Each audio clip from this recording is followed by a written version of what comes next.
16 by 16. Middle center, edit image. And I will simply do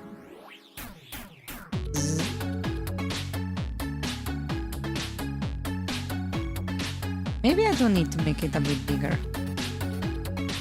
Maybe not.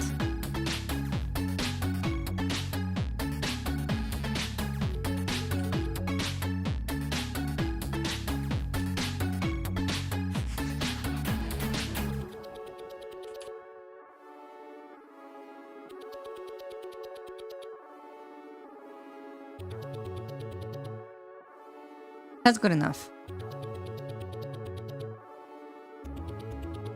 And then here, middle center, size, this is going to be 32.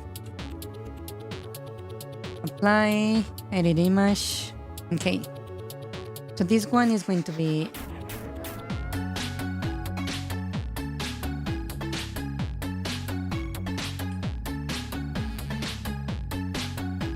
okay. So we need an open skull. So it would be like this.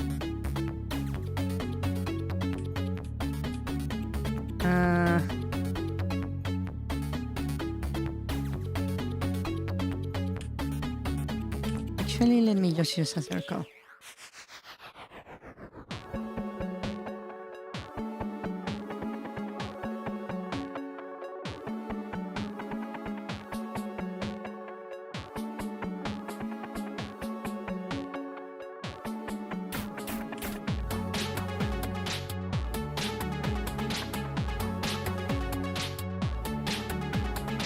And here I will just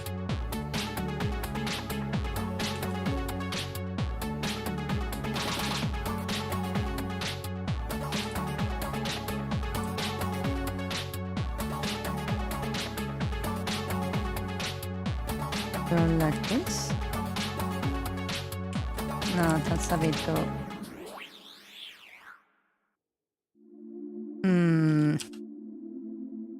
I keep like hitting like keys that I use for the other program.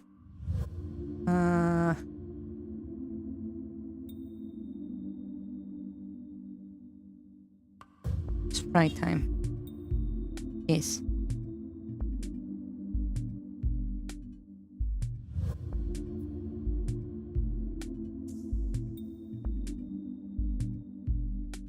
We do that. I need another layer, and I will just create a circle here.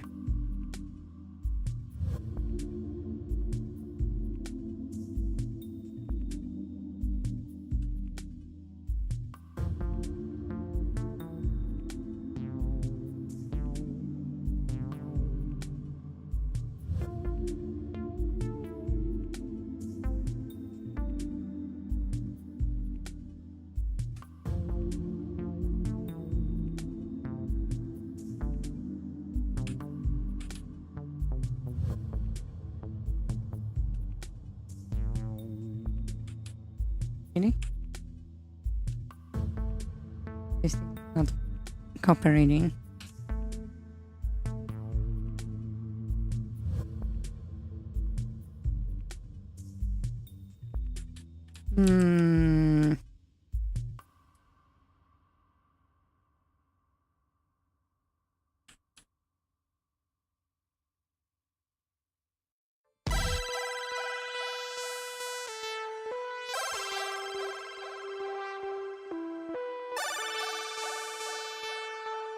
That's good enough.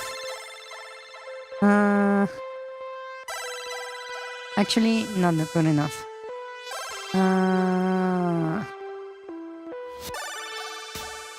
Let's outline it so I can actually see it, contrasting with the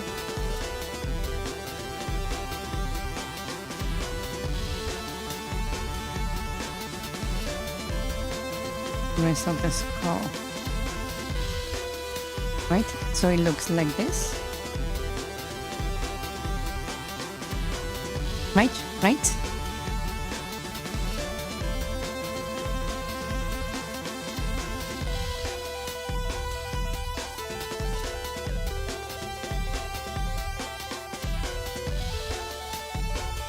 Now, I will move this over here. Let's go to the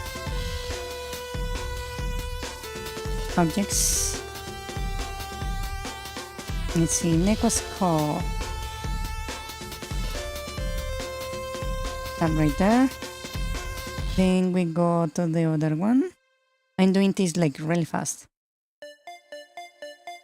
The beam. And for the arm, it's going to be interesting. Okay, the shape of the arm, I definitely want it to be portals, right? So it's going to be this, but it's right here, but it's not going to be 64.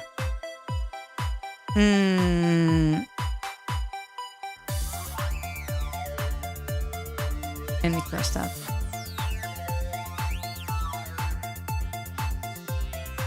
So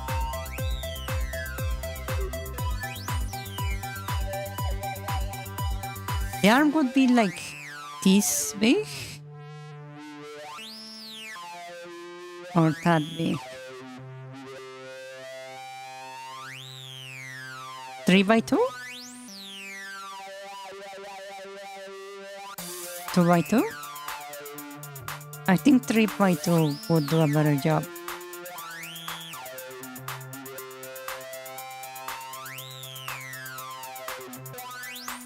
Yeah, 3 by 2 would do a better job. So the width is going to be... Actually, you know what? 3 by 3. 96, 96.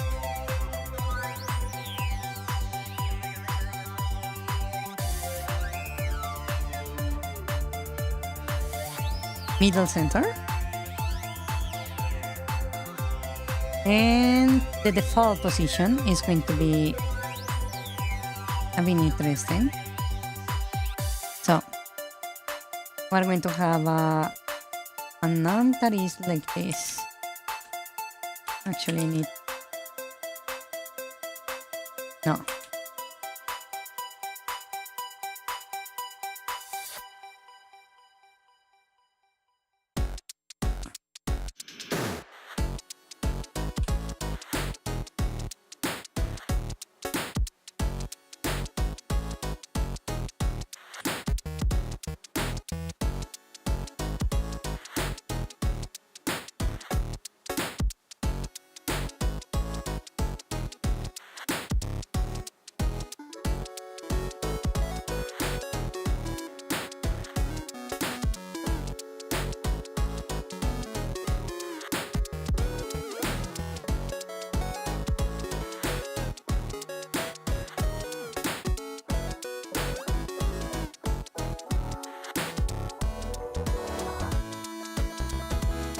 Something like that.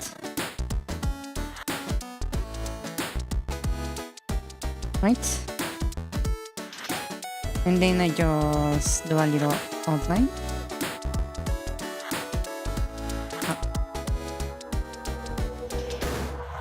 Just an outline. I don't really need to be very precise. Just so you can tell the arms against the background. Just that.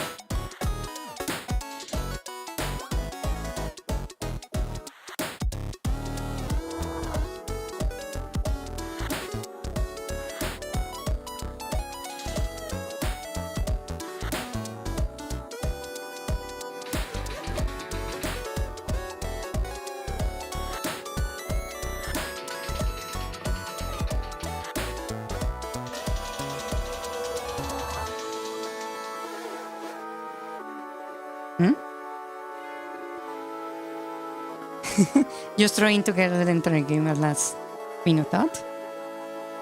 You are throwing together a game? Is that what you're saying? Or are you saying that I'm throwing together everything at last minute?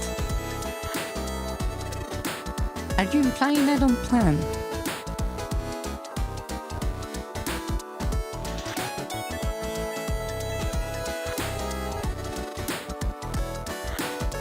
Okay, so now This is how the thing is going to look. Ready? Ready? That's a sprite. I need the object. Oh, the arms might be a little bit too big, actually.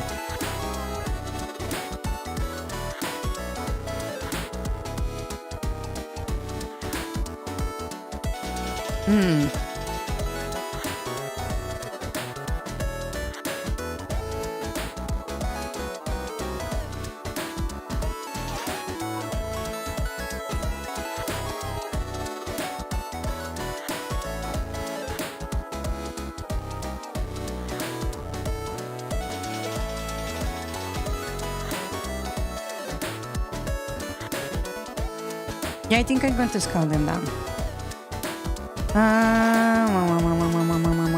Arm. Edit image.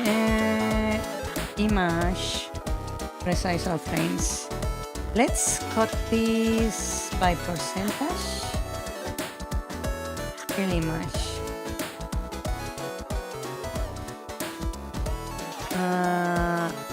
Percent. Let's cut it by to 50%. Wait. Hold on. Did that change the shape of the canvas? It did. I hate when that happens. Okay.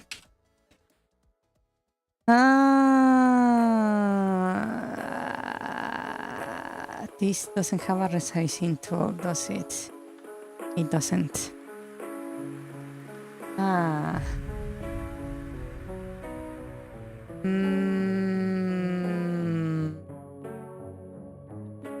Actually, I have an idea. So I cut, right? And I will simply go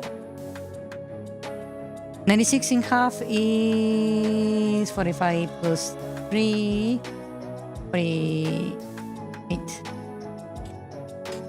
There we go.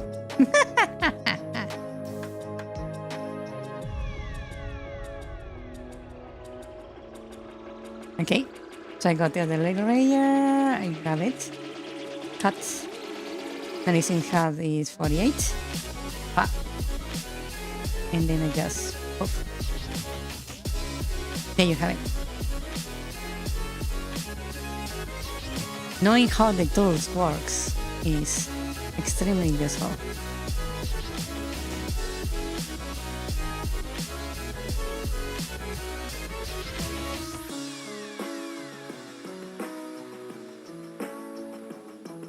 It doesn't look as menacing as I was hoping, sadly.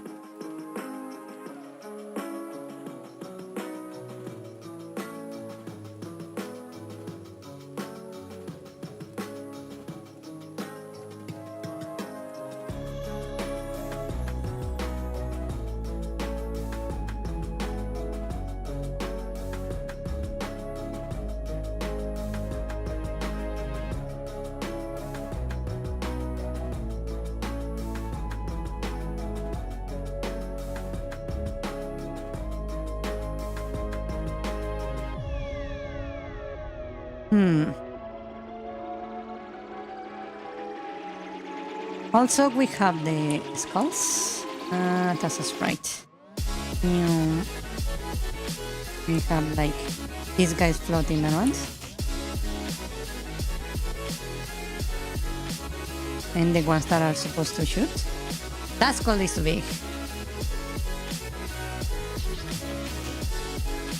I need to cut this down.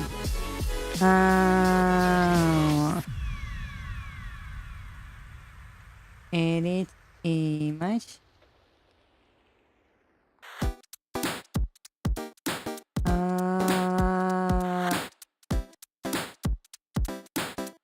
Come on. Image. Resize our frames. By percentage, let's put this 50%. That looks actually creepier.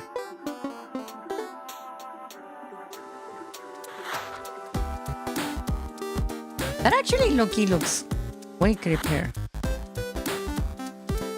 That's an image. This.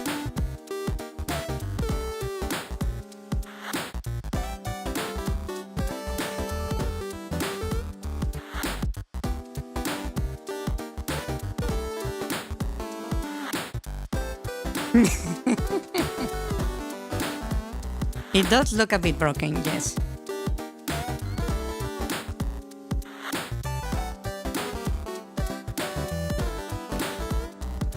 So, for the actual performance of this, this one in particular is going to do this step, right? And I need to create this. Actually,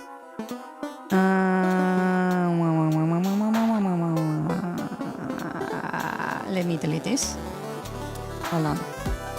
This is technically going to be a projectile, so I should probably use the projectile thingy. Projectile currents, just to make things easier for me. Update direction speed multiplier. Okay.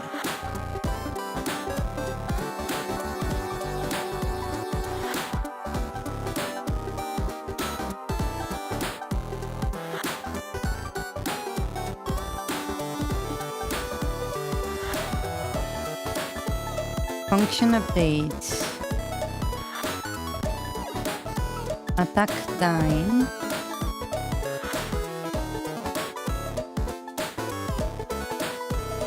By default, what is the state of this thing?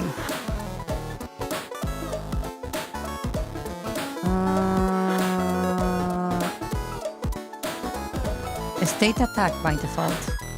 Let's make this idle. Okay. So what's going to happen here is that I will inherit this, right? Open parent. And I will grab this because this is what we're going to be using, right? So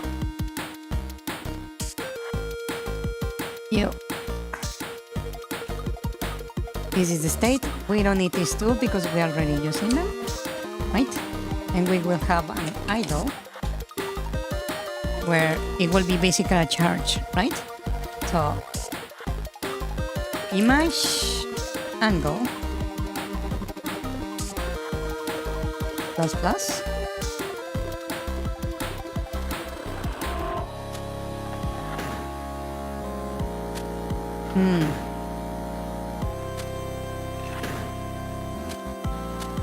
if image angle is greater than 350, then we change image angle to 0 and we change the state to state.attack, right? So we do a little rotation and then we attack, right?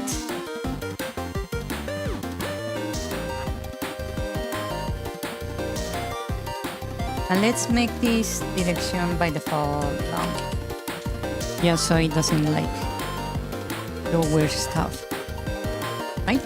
So we have the first thing. And now, let me go to the boss entrance outside the bathroom.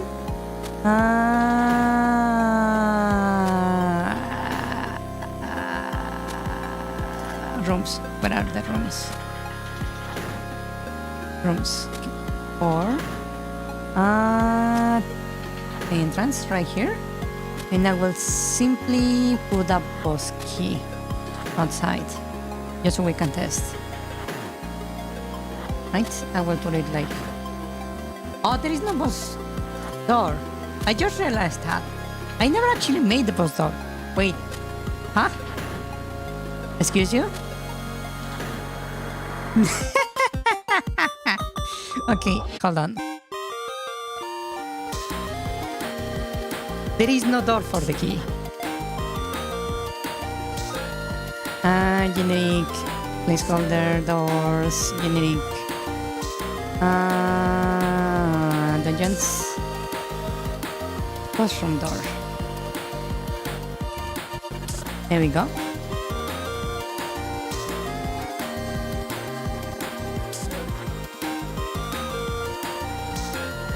And let's test.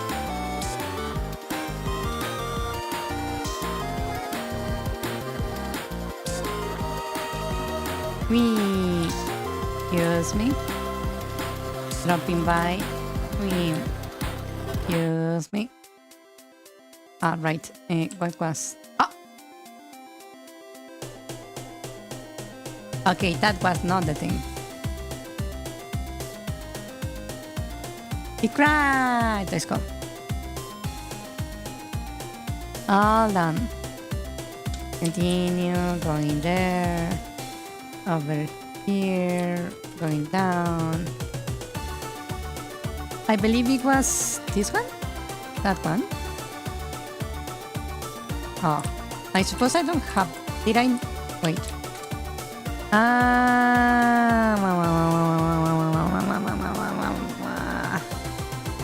Dungeon data. Dungeon 4. Grid, we have that. Switch, get color. It does have the thingy here. Huh. Why is it not working?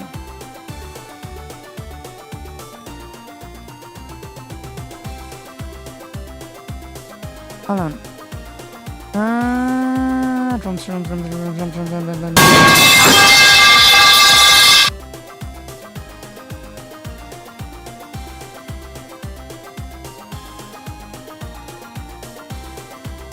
Ouch.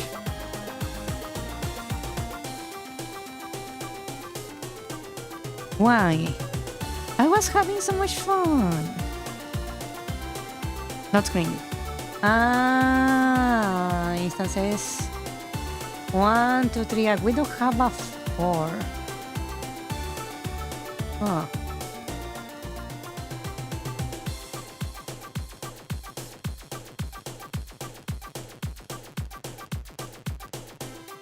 Yeah, we don't have a 4. That's weird.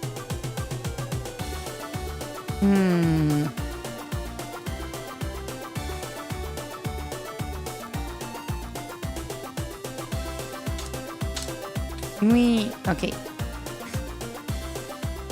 Let's test. See? Why does we kill everything?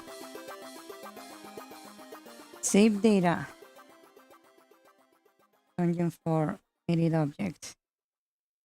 Why are you complaining?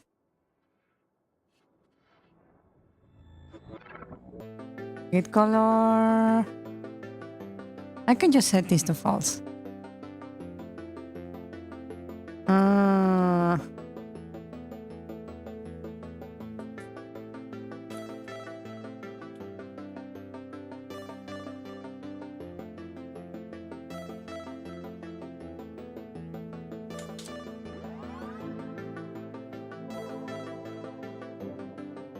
Excuse me. Yep. Oh.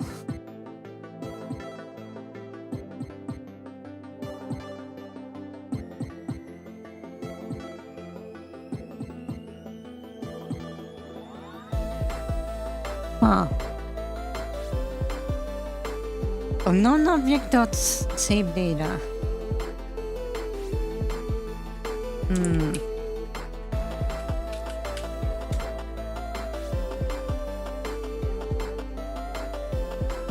Treasure chest.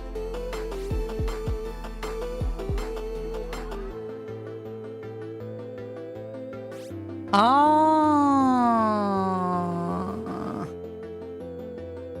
it's this thing causing the issues.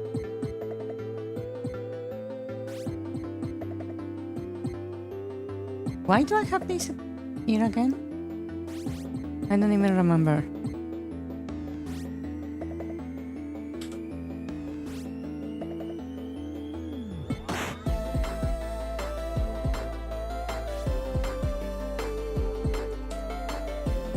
We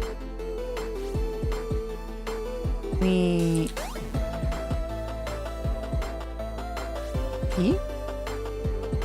Oh wow, it's still triggering the thing, huh? Save data.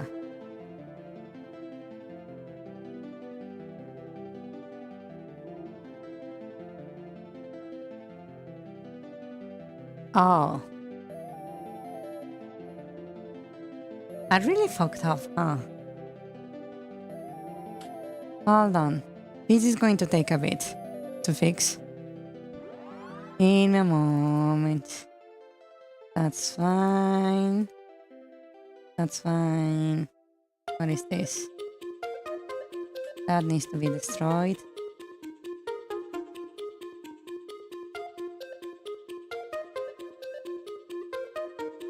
That needs to be destroyed.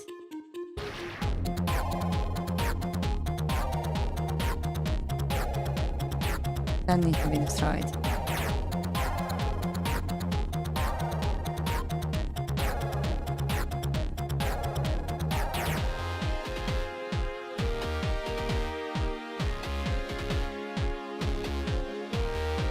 This needs to be destroyed.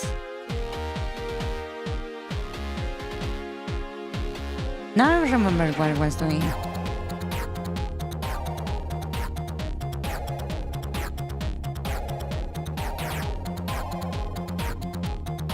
I was fucking around with the save files. And I had that thing set. Hopefully I got everything.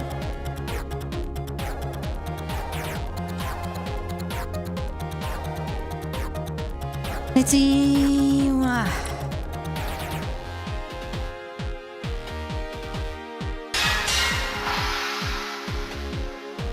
Hi, my queen. Hello, Ricardo. Welcome. Save data. Again. Why are you being annoying? Okay. Let's look for save data. Save data, save data. Function, save data. That's the chest. Oh, that's the key. With dungeon. Ah.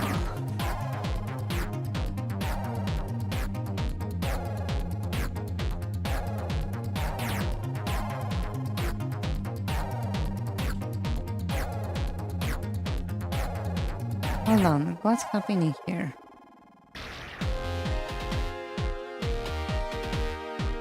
Bosky should be like working perfectly fine.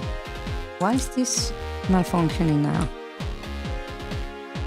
Why are you suddenly not working?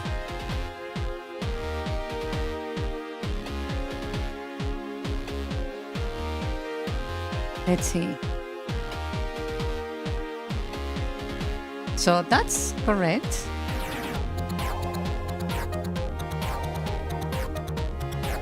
So we said okay and we tried to save data. Ah, why can't you not save data?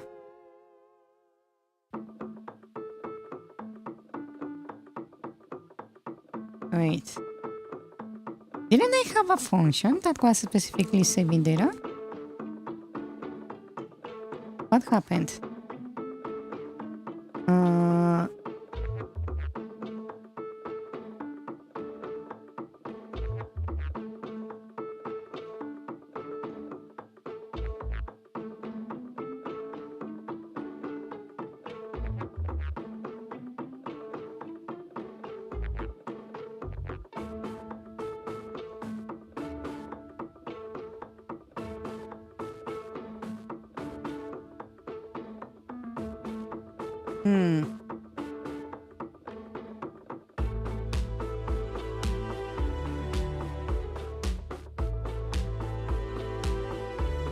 Huh.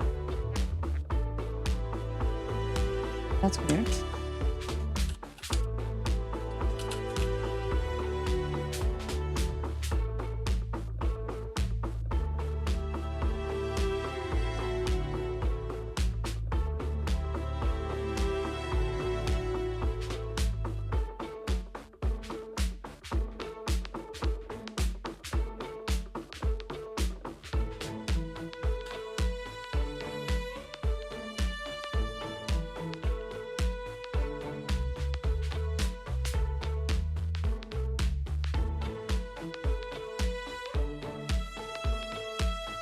Wait.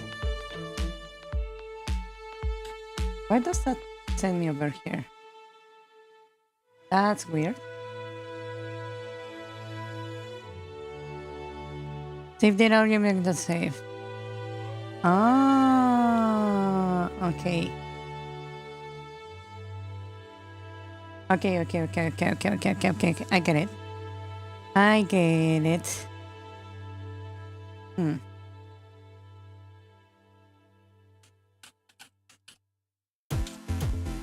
That's the issue. The functioning was wrong, basically.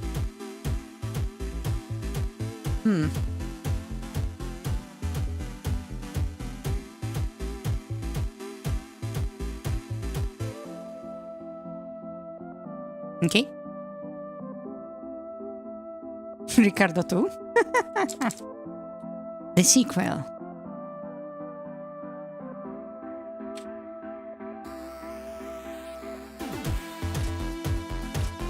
Oh, now it works.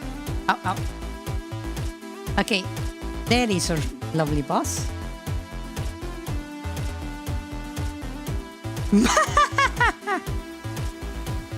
Okay, that's lovely. Okay, so sprite not directly missing. Okay, I see the problem.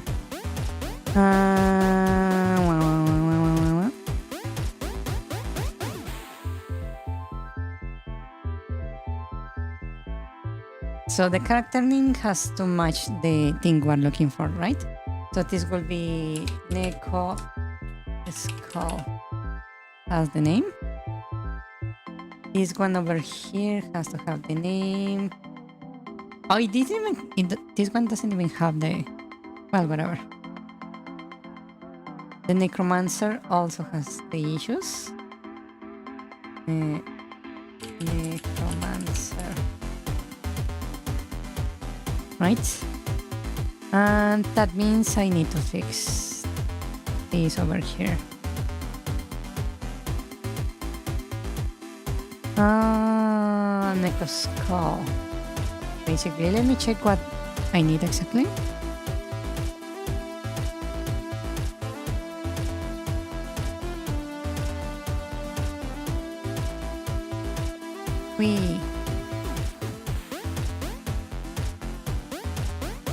Grab that, go in here. Necromancer and Idol are missing, okay? Neko Skull attack D missing, okay. So I will simply make a copy of this. Let's make a little. Let's call this skull. And I will just grab that in there. And this would be Neko Skull attack on the score down.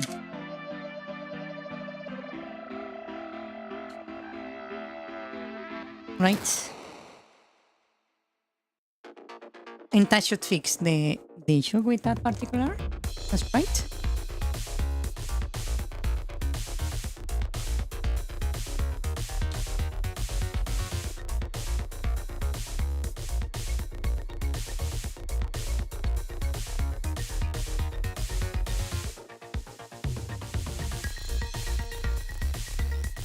The thing does a little awful lot. And full. They fly forward. Right? Yeah.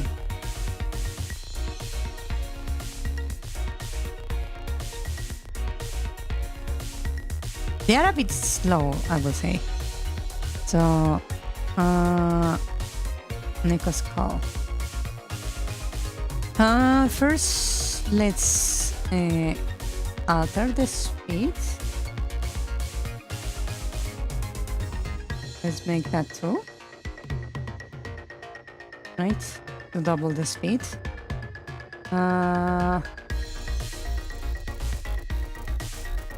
How about I use that also over here? Just to make it cleaner. And when we are moving,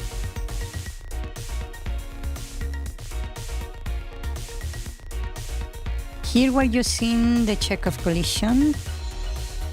Technotype streak. Collision. If I recall correctly, attack uses an interrupt list. Yeah. If the interrupt list is any parent and block parent, I just need to add the walls.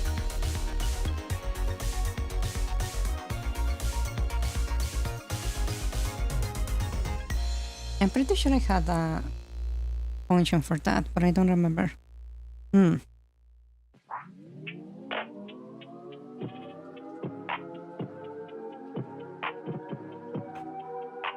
Okay.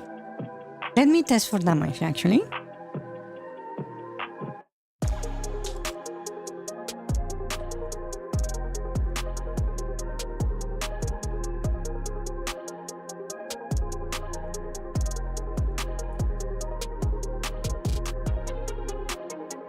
Can you guys hurt? They do.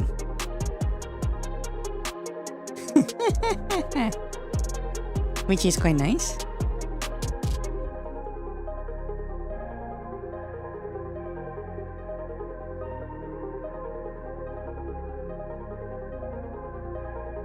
They are still a bit slow, I would say.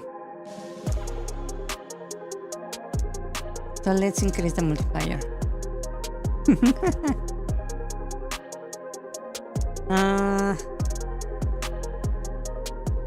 I think the most difficult one to make is going to be the arms. Not gonna lie.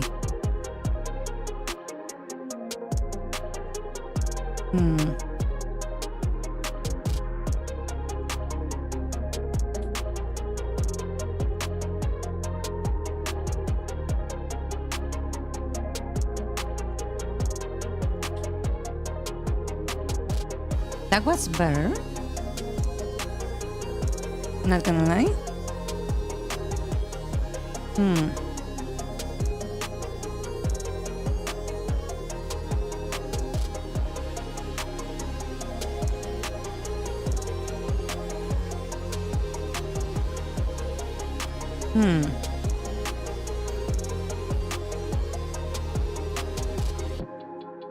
Necromancer and Idol are... Okay. Just so the Necromancer doesn't disappear, let me fix that. Necromancer Idol R.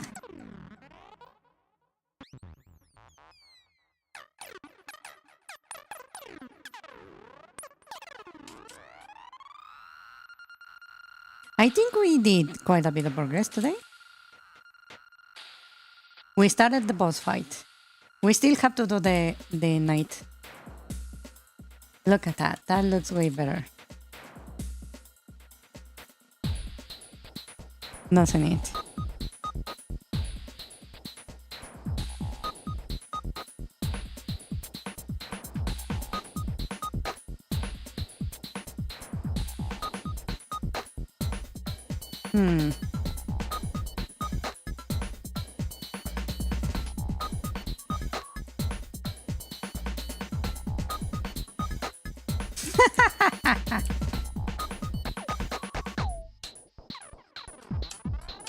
I forgot you can actually hit them.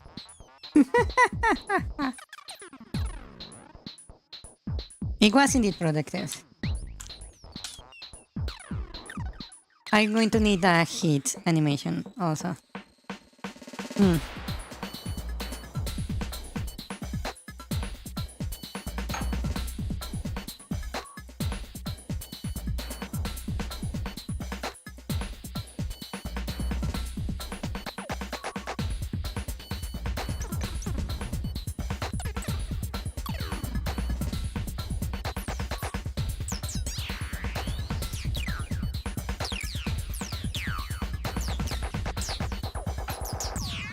It's going to be a nightmare to do all the animations, I admit. I'm not even sure that the tools I got is going to actually help with something. Hmm.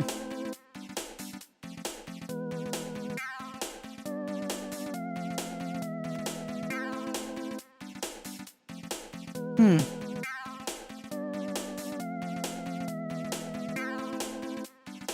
What do you guys think about the level of my art when I'm rushing? I've been wondering.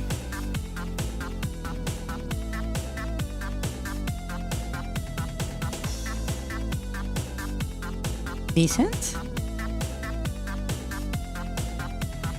Hmm.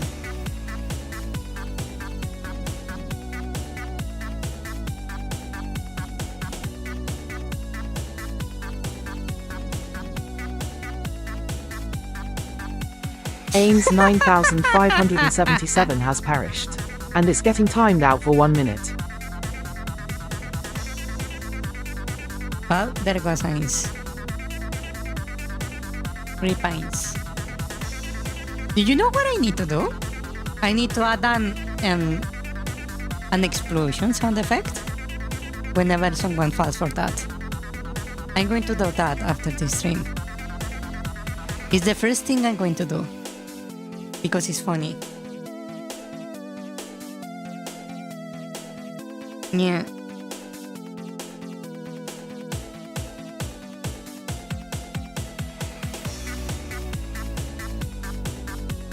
That's what happens when you drink that to a possessive pronoun? Yes. And it's kind of funny. It's really funny. I love it, not gonna lie.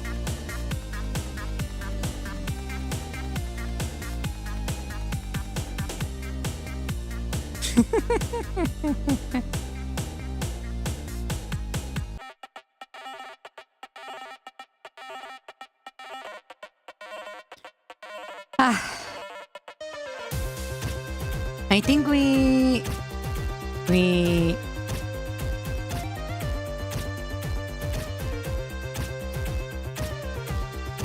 did quite a good progress today. We already have the boss, like, at least as a cutout in the boss room arena. Yeah.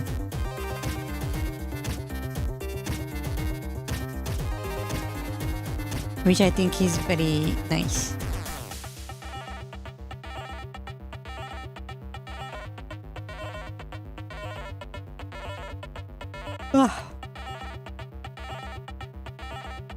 Okay, let us stop here for today. I'm already falling asleep. Very helpful for speeding up animation process. Yeah. Indeed.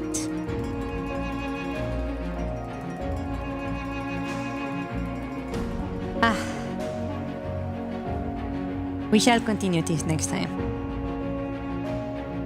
Indeed. Hi, my queen.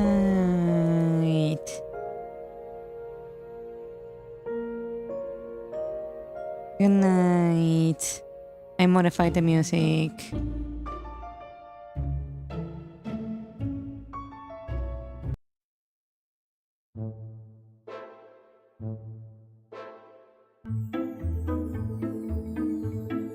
Just to have something more fun to listen to, because maybe I should add more music.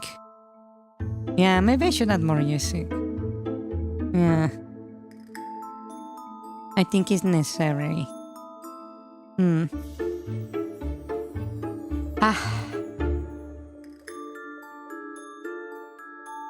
Okay, so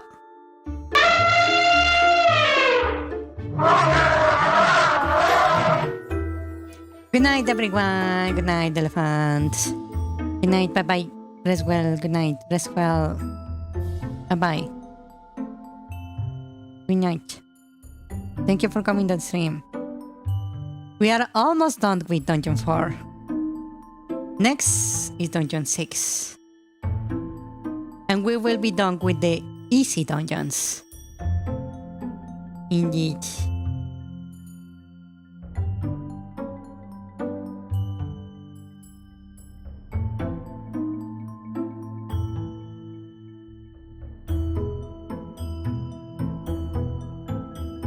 Good night. Bye bye, adios. Buenas noches. Rest well, rest well. Bye bye, adios. Good night. Bye. The sliding camera becomes more possible every day she waits. Now that's useful. Indeed. Raising more skeletons, obviously. He's a necromancer, after all. A taunt? The necromancer. Have him laugh at the player. Starts off with a basic attack? Or enemy addition? You mentioned the arm spawn. Maybe have sharp bones shoot up from the ground? Like the ribs. Get good. Bones rattling? The ones on the ground. Def plenty for now. It's still not done at all lol. Maybe have the boss raise bone barricades to force the player to use the bow? Like near the end of the fight. Are you the one animating this size purple crying? Yeah, keeping mechanics the same helps players learn. Nice troll boss. Yes. Sounds good to me. Def good enough and fleshed out. The mockery makes the comically convoluted death better. Dies. Neko skull? Sprite time. Just throwing together the entire game as a last-minute thought. Head shaking horizontally emoji. Skeletron looking scale down? At its heart, where the storm first struck, dwells Dash, veiled in mist and regret, a siren bound to goo. Good luck in arm. Player will think it's menacing after their 43rd death. Yeah, it does lol. Looks like it's a bit broken, Lemao. Eyes purple crying. I think this will cause a lot of crashes. Oh right, almost forgot. Ricardo Lucoli used metal pipe. My ear. Also mine, I was wearing headphones. Same eyes purple crying. Hi my queen. Hello. Ricardo too? The? Slightly broken. Nice. Was productive tbh, Lemao. Oh well. Progress is progress. Decent. Much better than mine. Eins 9577 has exploded. Eins 9577 has perished. And it's getting timed out for 1 minute. That's what happens when you rig that to a possessive pronoun. Thankfully, evading that is one skill of M. Ni. Art is much better than mine. Me brain be shutting down. Good stram, night night. Ricardo Lucoli used elephant. Good night. Easy dungeons. By her standards.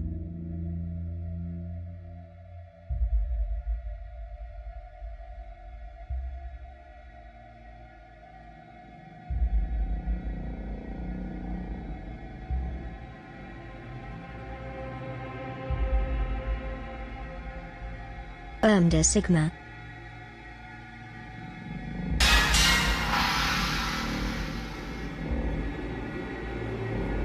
Welcome _squirrel _dev. Please enjoy the stream. Dev, please enjoy the stream.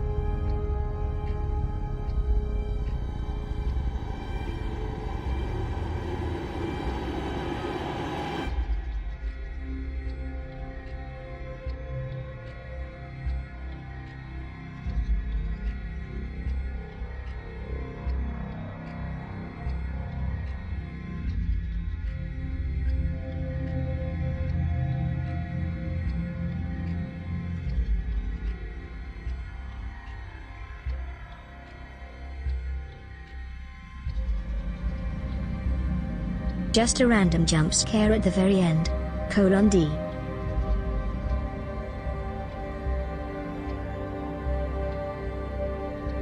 Bye bye.